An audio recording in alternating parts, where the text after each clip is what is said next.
Famille, justice, enfance. Bonjour et bienvenue dans Famille, Justice, Enfance sur RLP. Nous sommes donc en 2023 pour une 4e saison. Nous allons repartir pour une 4e année ensemble. Cette année, je vous promets de l'actualité, des experts, de l'activisme et peut-être aussi parfois un peu d'humour et de détente. Parce qu'il y a quand même beaucoup de choses à dire et beaucoup de choses à faire. Donc dans ce numéro 157, oui, vous avez bien entendu, voici la 157e émission de Famille, Justice, Enfance. Aujourd'hui, nous recevons en exclusivité Gaël Costemenier ainsi que Maxime Villejaubert pour parler d'un nouveau projet de constitution de liste aux européennes, la liste Défendre les enfants, car il y a vraiment beaucoup à faire sur ce sujet. Nous en parlons avec eux tout de suite. C'est une exclue RLP. Ne bougez pas, c'est juste après ça. RLP. Radio libre en Périgord. Famille, justice, enfance. Aujourd'hui avec Gaël Costemenier et Maxime Villejaubert pour un projet, je crois, qu'ils ont à nous annoncer. Alors, je ne sais pas si tout le monde vous connaît, vous avez bien entendu plusieurs fois sur nos antennes Gaël de DDPE, qui était aussi aux origines d'équité parentale, on a une longue histoire en commun. Gaël, tu es là? Oui, bonsoir à tous. Bonsoir. Alors, qu'est-ce que tu nous annonces là déjà? Qui es-tu et qu'est-ce qui va se passer? Alors, qui je suis? Je suis le président de l'association Droits du parent et de l'enfant. Et effectivement, nous avions participé au début de l'équité parentale avec tous les mouvements devant pas mal de tribunaux en France. On avait signé tous les tribunaux de France. C'était en mai. Alors l'année, ça fait un petit moment maintenant. Mais 2018, et donc, avant de faire les préfectures. 2018, voilà, c'est ça. Ouais. Et donc, Droits du parent et de l'enfant, nous sommes une association nantaise. On fait du soutien personnel et psychologique dans des situations d'exclusion et d'aliénation parentale et familiale. Et donc, le projet qu'on annonce actuellement, c'est une rebelote du projet qu'on avait lancé en 2019, c'est-à-dire une liste pour les élections européennes. D'accord, je vois que tu es accompagné de Maxime Villejaubert. Maxime, bonjour, tu es là aussi? Bonjour, oui, je suis bien là. Bonjour. Alors, pour ceux qui te connaissent moins, qui es-tu, d'où viens-tu? Alors, moi, je suis un membre de l'association Égalité parentale, mais aussi un administrateur sur la page Papa en colère. Donc moi, ça fait à peu près 3 ans que maintenant je suis administrateur sur cette page. Et j'ai connu Gaël en 2022 lors de la marche pour l'égalité parentale. Alors, égalité parentale de l'ex-président Thierry Burger, qui notamment s'est fait connaître pour beaucoup de lobbying politique, si je ne m'abuse. Exactement, tout à fait. Oui, la principale occupation de l'association, c'est vraiment de faire du lobbying auprès des politiques pour faire changer les lois actuelles qui sont plus d'actualité, on va dire. D'accord. Alors, une liste aux européennes, certes, mais j'ai cru comprendre que c'était pas la première. D'ailleurs, effectivement, la dernière, j'étais aussi avec vous. Mais qu'est-ce qui s'est passé la dernière fois exactement, Gaël?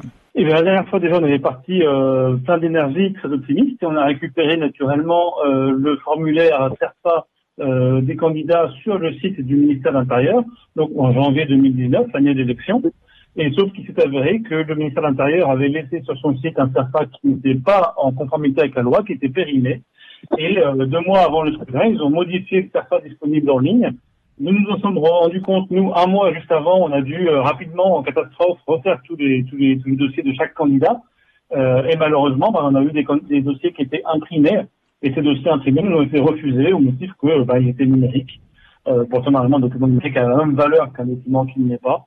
Et du fait de ce problème de CERFA, on s'est retrouvé dans une situation assez complexe. Notre liste a été refusée. Une autre liste avait été faite. Eux, ils ne se sont pas rendus compte qu'il y avait un changement de CERFA parce que le ministère n'a pas communiqué sur ce changement, sur cette erreur. Et donc, le jour du dépôt, ça a été refusé. Ils ont fait un recours au Conseil d'État. Ils ont eu l'autorisation de refaire tout leur dépôt en 48 heures, ce qu'ils ont pu faire. Et à l'époque, la presse avait mentionné effectivement qu'il y avait une liste supplémentaire sans expliquer qu'effectivement, il y avait ce problème de documents qui, je pense, questionne par rapport à l'importance d'une élection comme celle-là. Oui, parce qu'il faut quand même expliquer aux gens que monter une liste, c'est quand même un très gros travail. Il faut, je crois, il faut beaucoup de gens. Combien faut-il de personnes déjà?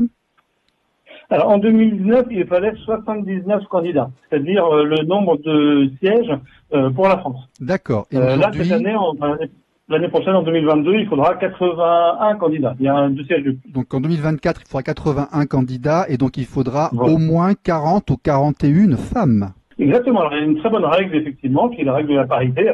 C'est-à-dire que si la tête de liste est un homme, la deuxième position, c'est une femme, et ainsi de suite. Et si la tête de liste est une femme, la deuxième position, c'est un homme, et ainsi de suite. D'accord. Ce qui veut Il dire fait en une fait, parité de plus. il faut réussir à synchroniser 81 personnes sur le territoire avec des CERFA, une charte commune, des réunions. C'est un gros travail. Et effectivement, quand les règles changent 2 semaines avant la date de limite, ça peut poser des problèmes à des structures comme les vôtres, quoi, comme ça qu'on a. Alors, effectivement, ce qui est intéressant aussi, c'est de voir des émissions télévisuelles présenter les têtes de liste, alors que au moment où ces émissions ont lieu, souvent, les dépôts de liste n'ont pas encore été faits. Ouais, C'est des choses qui questionnent sur l'organisation des élections. Après, effectivement, nous, notre liste, on avait une charte. Donc, on repart pareil de la même manière avec une charte. C'est une charte assez simple, de bon sens. que tu peux nous exposer ici d'ailleurs.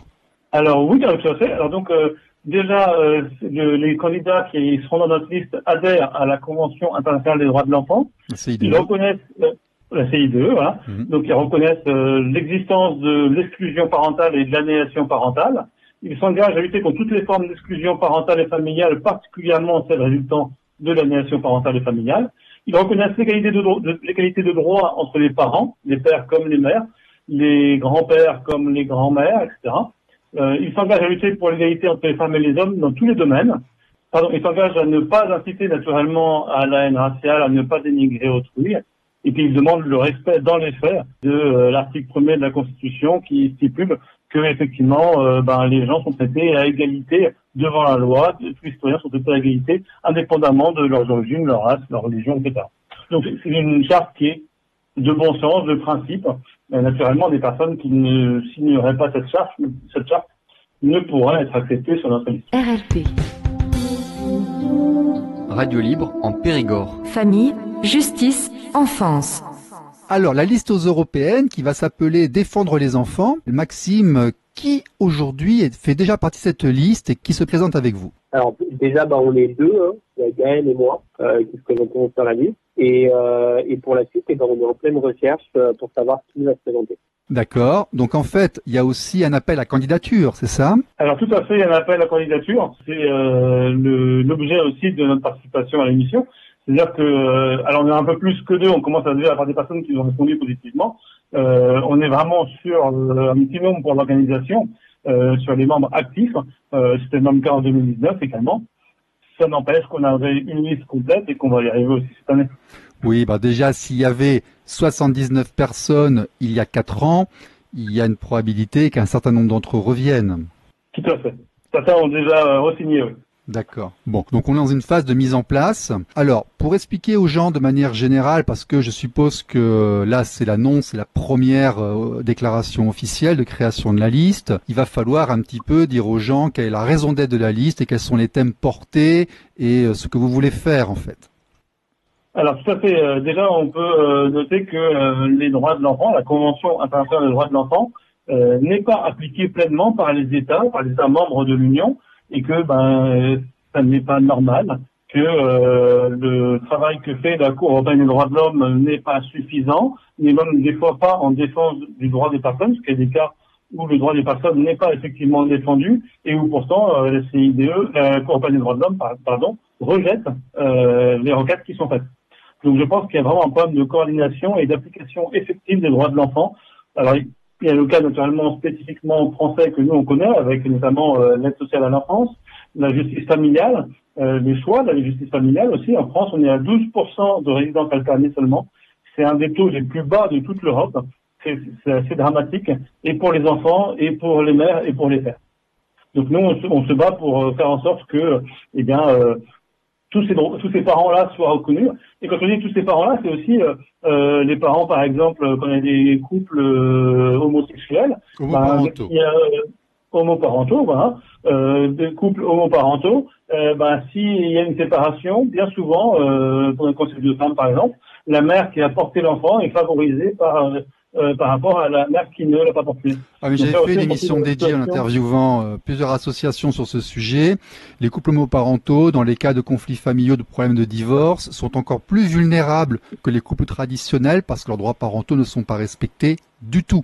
Il faut passer par des processus d'adoption et autres, c'est extrêmement complexe. Donc en fait, on a une problématique de défense du droit parental, du lien parental, de demande d'égalité homme-femme et de synchronisation entre les États européens. C'est bien ça. Exactement. Surtout que, sans le dire, en fait, nous, on aimerait bien que le mode de garde par défaut, de base, ce soit la résidence alternée, et la réponse qui est souvent faite, c'est il faut étudier les cas, justement, au cas par cas. Or, dans les faits, c'est pas ce qui est fait. Dans les faits, il y a un mode de garde par défaut qui est choisi massivement par la justice en France. C'est le mode de garde dit classique, qui en fait n'a de classique que le nom. Il est surtout violent et inégalitaire. Il impose à l'enfant un parent principal et un parent secondaire, sans aucun motif, sans aucun argument psychologique ou autre. Il impose à la mère, parce que c'est très massivement la mère qui est désignée comme parent principal. C'est vrai que c'est très 19e siècle. La mère est surtout avec les enfants, donc ça veut dire que ça l'empêche en grande partie d'envisager sa carrière professionnelle, mais aussi sa vie personnelle, puisqu'elle a l'enfant 75% du temps. Et puis ça empêche aussi l'autre parent, le père, qui est massivement celui qui est considéré comme secondaire, qui en général astreint à payer, voilà. Cette parentalité passerait par un aspect financier. Ce parent-là, ça l'empêche d'investir justement sa parentalité et d'avoir le temps nécessaire pour être actif. Et si on peut rajouter quelque chose, ça montre un modèle parental à nos enfants qui est effectivement pas bon du tout. C'est-à-dire qu'on leur montre que la famille monoparentale est la norme, à la place de leur montrer que chacun des deux parents doit être investi dans l'éducation et la vie de l'enfant. Alors, il m'a semblé aussi constater, au bout de, on approche les 200 émissions, nous ici, que c'est un système qui, comment dirais-je, pousse et encourage des situations conflictuelles. Parce qu'en fait, la situation conflictuelle est un moyen de gagner de l'argent ou d'embêter l'autre ou de garder l'enfant. Or, nous avons, dans une société de recomposition, énormément, de recomposition et donc par ce système de conflit. Le but de la liste n'est-il pas aussi de faire en sorte que les États européens se synchronisent correctement dans les cas de déménagement, de choses comme ça? Est-ce que vraiment il y a un travail en commun des divers États européens aujourd'hui? Est-ce qu'il y a des jurisprudences? Est-ce qu'il y a des organismes communs? Comment ça fonctionne? Alors aujourd'hui, au niveau européen, il y a beaucoup de discours. Dans les faits, il n'y a strictement aucune coordination entre les États pour faire respecter les droits de l'enfant. C'est-à-dire que si un État de l'Union européenne ne respecte pas les droits d'un enfant qui est binational avec un autre pays de l'Union, il n'y aura pas de coopération entre ces deux États pour essayer de faire respecter les droits de cet enfant. C'est-à-dire concrètement, si quelqu'un déménage en Belgique, en Pologne ou en Roumanie, c'est quelle législation qui se met en place? Est-ce qu'il y a quelque chose de commun à tous les États ou est-ce que c'est local? Comment on travaille? Alors il y a plusieurs choses. En fait, le parent si un des parents s'en va avec l'enfant, l'autre parent est vraiment laissé seul. L'autre parent, il est vraiment c'est à lui de se débrouiller, c'est à lui de faire les procédures. Si c'est clairement un kidnapping, il a 6 mois pour attaquer, pour dire que c'est un kidnapping international et faire une procédure. Si le kidnapping se fait de manière un peu douce, où on emmène l'enfant pour des vacances et puis on maintient le flou sur la relation, le délai est passé. Et après, le parent qui a emmené l'enfant dans son pays joue à domicile. C'est-à-dire que c'est la justice du pays qui va gérer la chose. Et le parent qui se retrouve exclu, lui, se retrouve acculé financièrement, et puis surtout, il ne sera pas aidé par son propre État pour essayer de faire respecter les droits de son enfant. Malheureusement, il n'y a pas de coordination entre les États de ce point de vue-là. Ce sur quoi la Cour européenne des droits de l'homme pourrait inciter les États justement à trouver des solutions, mais c'est malheureusement pas ce qu'elle fait, puisque au contraire, les recours devant la Cour européenne des droits de l'homme, faut déjà faire toutes les procédures, et puis arrivé à la fin, il y avait 6 mois pour faire un recours devant la Cour européenne des droits de l'homme, pour des personnes qui sont victimes d'exclusion parentale et d'aliénation parentale, donc qui vont très mal personnellement, qui sont souvent dépressifs, et qui en plus financièrement sont déjà en situation très délicate, et il faut prendre une décision très rapidement, et il se trouve que justement, la Cour européenne des droits de l'homme a de nouveau modité ce délai de 6 mois qui a été réduit à 4 mois. Donc c'est une manière très efficace de ne pas avoir de dossier, de diminuer le volume de dossiers, et c'est une manière surtout très efficace d'invisibiliser des victimes et d'oublier des victimes sur le bord de la route.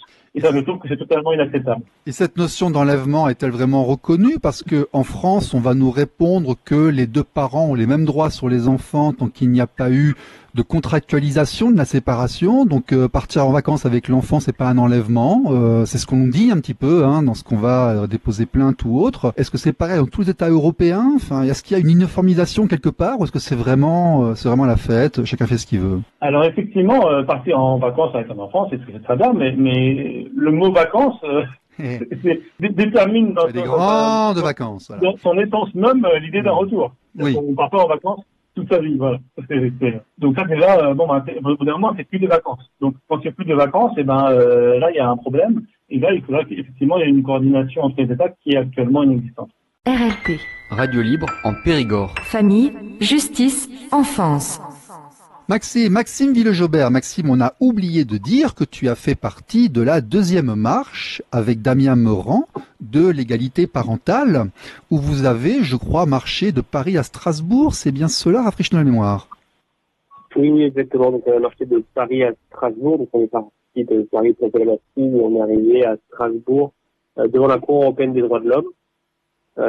C'est l'institution effectivement qui est censée faire respecter les droits de l'enfant, donc la CID qui a été ratifiée par la France en 1989 et qui donne des droits aux enfants, notamment à la vie familiale, l'article 8 et 9, qui sont aujourd'hui très peu respectés en France. Malgré les textes européens de 2015 d'ailleurs, la circulaire qui a été signée au niveau de l'Europe, demandant à la France de traiter les non-représentations d'enfants systématiquement. Il n'est toujours pas fait en 2023. Donc à l'époque, il y avait déjà plusieurs demandes. Le fait de pénaliser les non-représentations d'enfants, les fameuses NRE, de lutter contre l'isolement géographique volontaire. Il y en avait une troisième. Gaël, tu en faisais partie aussi, je crois, d'ailleurs, cette marche. Oui, tout à fait. J'ai participé à cette marche. C'était une très belle aventure. J'avoue que le premier jour, on n'en menait pas forcément large parce qu'on a fait des étapes jusqu'à 35 kilomètres. Et c'était assez chaud sportivement, voilà. Mais c'était une très belle aventure et je pense surtout le point d'orgue avec le dépôt de l'enterrement d'un cercueil des droits de l'enfant devant la Cour européenne des droits de l'homme a été un peu médiatisé notamment par France 3 Alsace. Je pense que ça permettait de parler du sujet, de parler de l'exclusion parentale, de parler de l'aliénation parentale. Parce qu'il y a des personnes malheureusement aujourd'hui qui prétendent que l'aliénation parentale, par exemple, n'existerait pas. Et ça c'est une extrême violence. C'est invisibiliser des victimes, c'est leur faire croire que ce qui leur arrive est de leur faute. Ça c'est totalement inentendable. Totalement inentendable. C'est une extrême violence. Et oui, c'est un petit peu comme je fais un comparatif. Quand une personne, on en parle, quand une personne se fait violer, par exemple, on dit mais comment vous étiez habillé? Et on essaye de faire croire, certaines personnes essayent de faire croire de manière violente, perverse et manipulatrice que la tenue aurait justifié quelque chose. C'est inentendable, c'est une extrême violence. C'est exactement la même chose avec les personnes qui vous l'avez un peu cherché. N'existerait pas. Voilà. C'est une manière de charger des victimes. Alors, nous sommes dans les sciences humaines déjà par définition. Et dans les sciences humaines, il n'y a jamais 100%. Le 100% n'existe pas. Donc déjà, par définition, autant il peut y avoir des personnes qui sont violentes, autant il peut y avoir des raisons d'exclure certains parents. Ce sont des choses qu'on peut entendre dans des situations de conflit et de guerre. La guerre est sale par définition, donc il est hors de question de dire les mères ou les pères, on va dire les conflits familiaux. Mais on ne peut pas dire que les choses se passent tout le temps à 100% de la même manière. Donc par définition, le fait de ne pas reconnaître l'aliénation parentale, logiquement, ça ne tient pas. Oui, c'est-à-dire qu'en fait, ce qui nous est commun à tous, êtres humains, femmes et hommes, ce sont les mécanismes psychologiques. Et les mécanismes psychologiques, justement, dans l'aliénation parentale, on est au cœur de mécanismes psychologiques. C'est ce qu'on est face à un adulte, parfois entouré par d'autres, mais au moins un adulte, qui entraîne l'enfant dans un monde falsifié, dans un monde de contraintes perverses et violentes, et qui exerce sur cet enfant, du coup, une emprise psychologique. Et ça, les personnes qui sont toxiques, il n'y a pas plus d'hommes ou plus de femmes. Il y a des femmes toxiques, des hommes toxiques, il y a des couples toxiques, et voilà. Et le problème, c'est que l'enfant, déjà, on voit que l'enfant n'est pas en capacité de résister à une telle emprise, surtout qu'il est totalement dépendant du parent qui s'occupe de lui. Donc, on ne voit pas comment il pourrait résister alors que les adultes eux-mêmes n'arrivent pas à se protéger de relations toxiques par ailleurs. Oui, et d'ailleurs, je voulais rebondir à ce que Gaël dit. Aujourd'hui, dans les phénomènes, par exemple, sectaires, on reconnaît facilement l'emprise qu'on peut avoir sur des adultes, alors qui eux-mêmes ont une conscience et arriveraient à se douter qu'il y a quelque chose qui ne va pas. Alors des enfants qui n'ont pas cette notion de ce qui les entoure, c'est encore plus facile, je pense, pour quelqu'un de les manipuler dans ce sens, quoi. D'accord.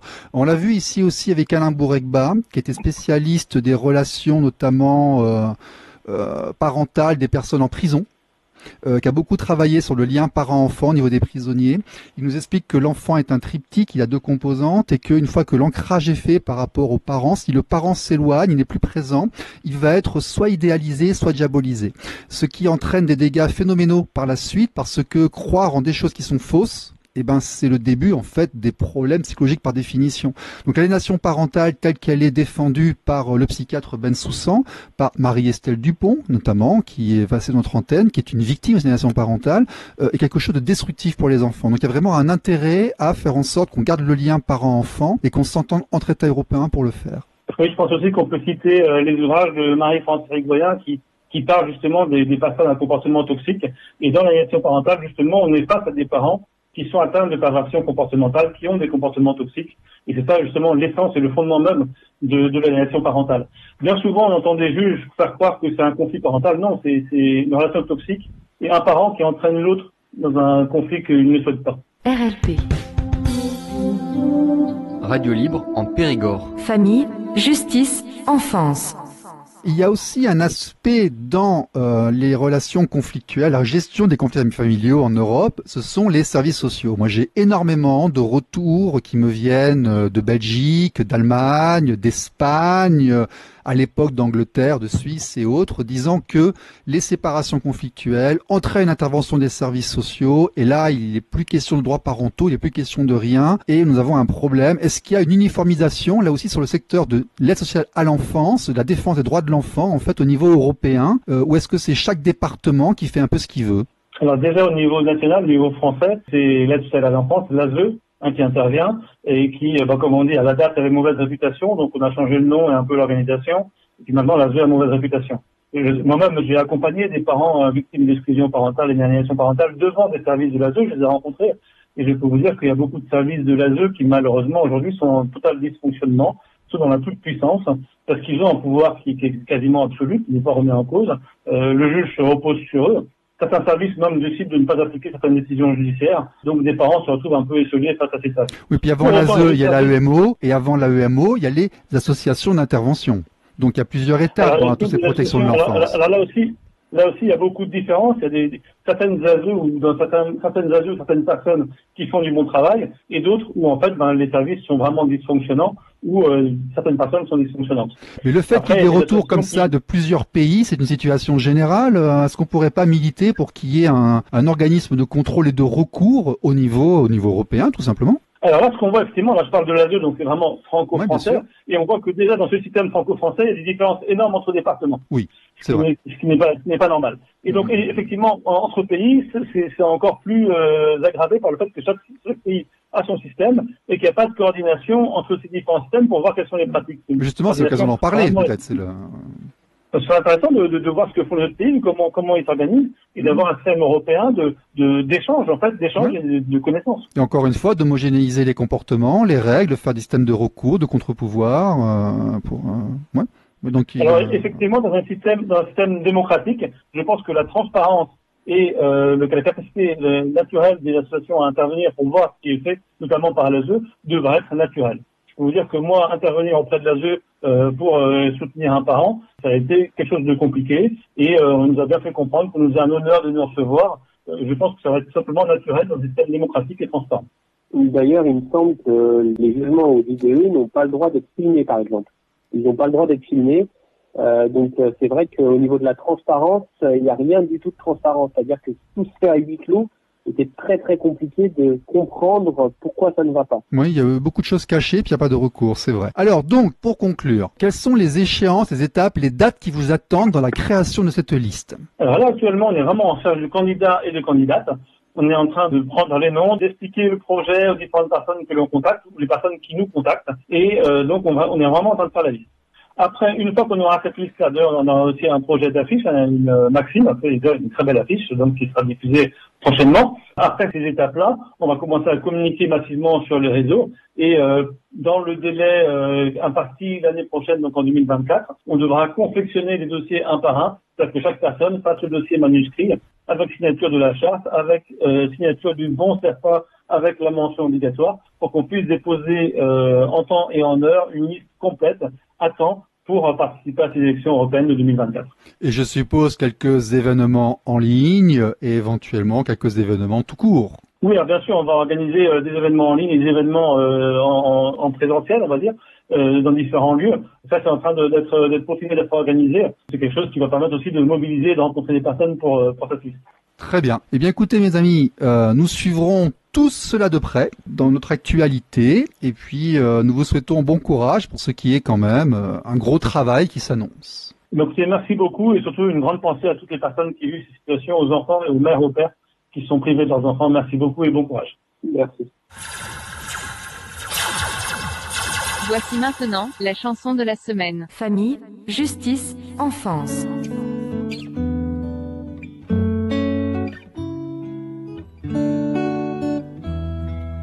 Entre leurs mains, il y a la chaleur. Entre leurs mains, il y bat mon cœur. Entre leurs mains, elle accueille la douleur. Entre leurs mains, elle oublie ses peurs. Je suis née ce matin entre leurs mains. Je n'ai jamais eu faim entre ses seins. J'ai senti des frissons entre les reins.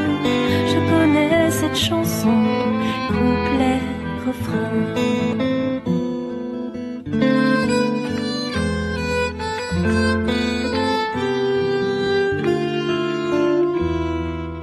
Entre leurs mains, ni hier ni demain.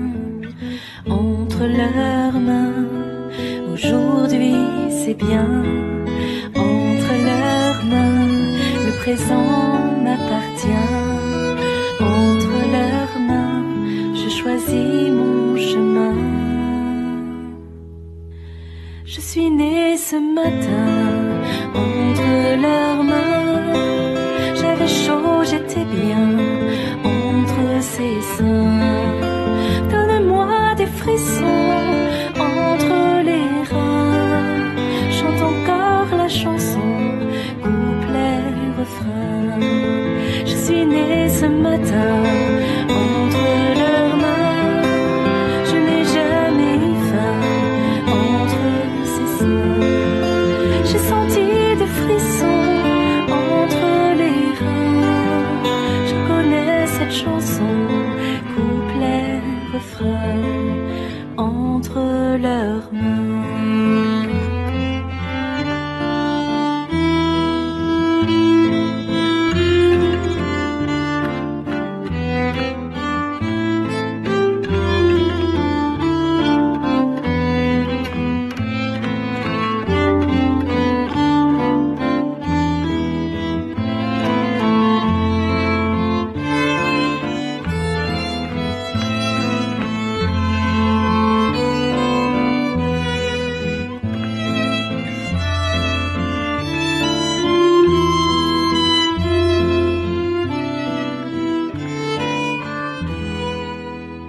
RLP. Radio libre en Périgord. Famille, justice, enfance.